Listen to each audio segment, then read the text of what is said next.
Senator, you just said to me before we went on, you had the chance to speak to the governor. I noticed that he was calling you. Anything you can let us know just right out of the gate?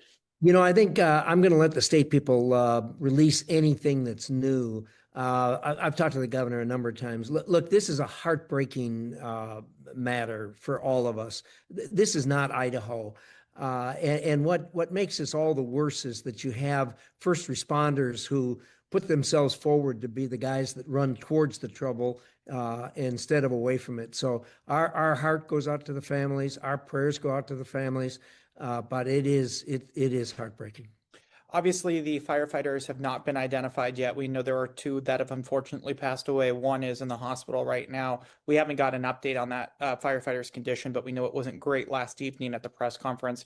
Wondering if you want to speak to each of those families right now. Well, to those families, I would say Idaho loves you. Idaho is behind you. We can't express in words the pain that we feel, just as I'm sure you can't. We're in this together, and we're going to have to go forward. And you're in our prayers and our thoughts. I know that the federal apparatus that responded was relatively large. I spoke to Sheriff Norris last night. It sounds like basically everything was afforded to the state. Can you speak to that at all? Yeah. Look, from that standpoint, I mean, this was a tremendously successful call to arms by the law enforcement up there.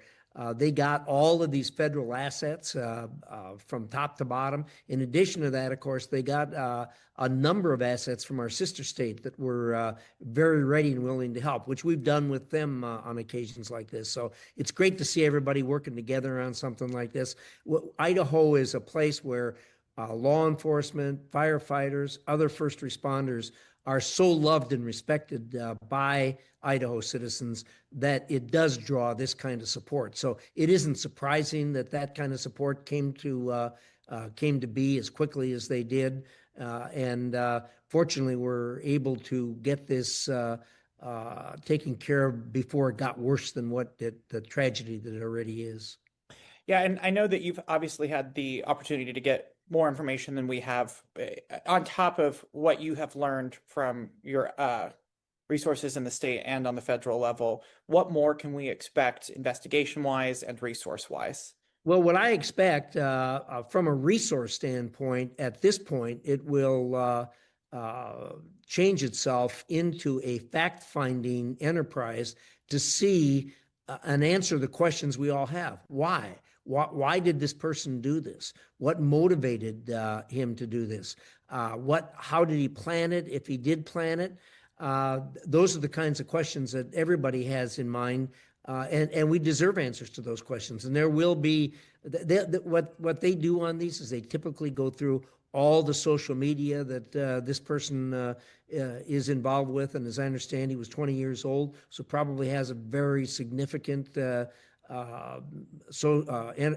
presence on the internet, and they'll go through that with a fine-tooth comb. Well, Senator, I don't mean to spring one on you, but we did just wrap up an interview with the suspected shooter's grandfather, who said that it sounds like he applied to be a firefighter in the Coeur d'Alene area with one of those departments, and they are hoping for a misidentification. I just want to get your response to what the grandfather just said. And I know that's fresh information for you as we're just coming off that interview as well. Yeah. But hearing that, what's your thought? I really don't have any thoughts on that. I wasn't aware of an application or anything like that. Certainly that'll be something they'll take into consideration if indeed that happened and it was a motive. I doubt highly that this is a misidentification. From everything I know about it and the facts that are out there, they've got the identification correct, I really believe. Senator, in closing, I know you're busy today. There's a funding bill that you're voting on. There's a lot of work in Washington that's being done right now, but obviously for you, it's come to a halt because of what's going on. What do you have to say to the people of your home state who are hurt, very hurt right now? Yeah, we all share this. I think that's the most important thing. We all share the hurt and the pain and the heartache that we've got. We called the Senate to a halt to have a moment of silence this morning and a recognition of what happened. Very, very rare for the United States Senate, but I can't tell you how many of my colleagues have come up and said, expressed their condolences for what happened in Idaho. So not only is the state behind us, the nation is behind us. In closing, I guess I have one more question for you, Senator. My apologies. Have you spoken to the president at all? Do you know if he plans on making his way to our area? On this particular issue, I have not talked to him today. And so I can't answer that question. I don't know. Understand. Thank you, Senator. I appreciate your time. Thank you. Thank you.